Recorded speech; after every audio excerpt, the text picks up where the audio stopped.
Assalamualaikum warahmatullahi wabarakatuh. Halo semuanya, perkenalkan saya Nadia Puspasari dengan nomornya 210401503. Saya berasal dari kelas 1C, Prodi Farmasi, Fakultas Farmasi dan Sains, Universitas Muhammadiyah Profesor Dr. Hamka. Di sini, saya akan menjelaskan mengenai mekanisme transportasi membran sel, yang terlebih akan membahas mengenai endositosis yang diperantarai oleh reseptor sebagai tugas mata kuliah biologi sel molekuler yang diampu oleh Ibu Wahyu Hidayati. Selamat menyaksikan.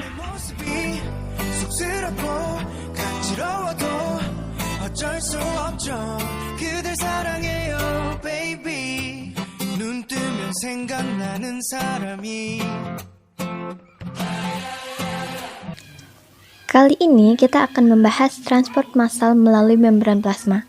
Sedikit saya singgung,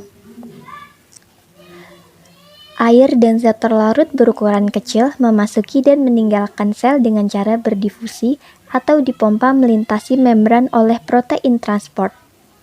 Namun, molekul besar, misalnya protein dan polisakarida, serta partikel yang lebih besar, melintasi membran secara massal melalui mekanisme yang melibatkan pengemasan dalam vesikel.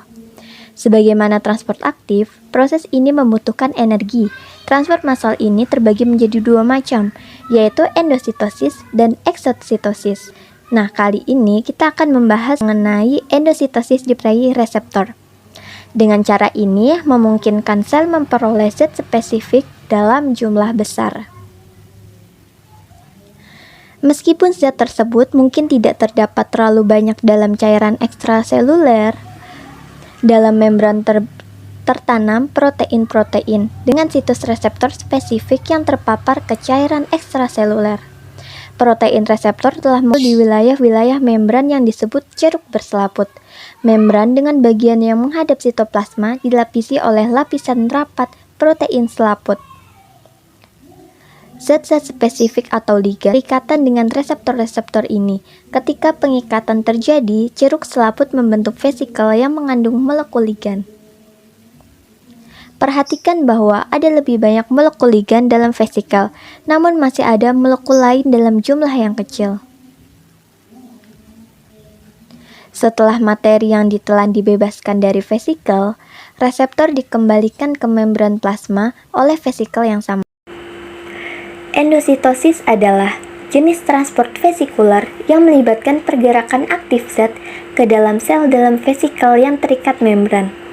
Ada 3 jenis utama endositosis. Yang pertama, endositosis yang dimediasi reseptor. Kedua, fagositosis. Dan ketiga, pinositosis.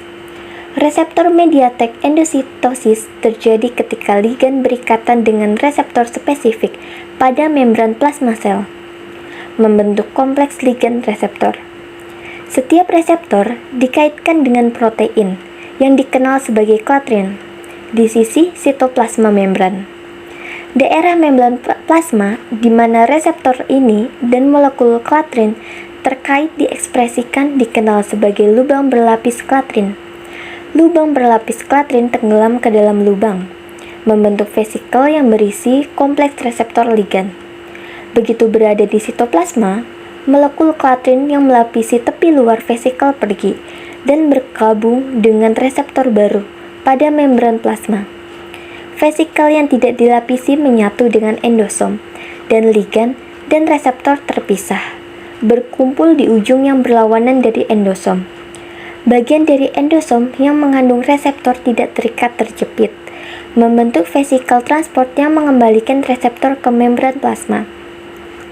Vesikel yang tersisa, yang sekarang mengandung ligan bebas, menyatu dengan lisosom yang mengandung enzim pencernaan. Akhirnya, enzim pencernaan lisosom memecah ligan menjadi molekul yang lebih kecil, yang kemudian dilepaskan ke dalam sitoplasma sel untuk digunakan pada sejumlah perkembangan sel.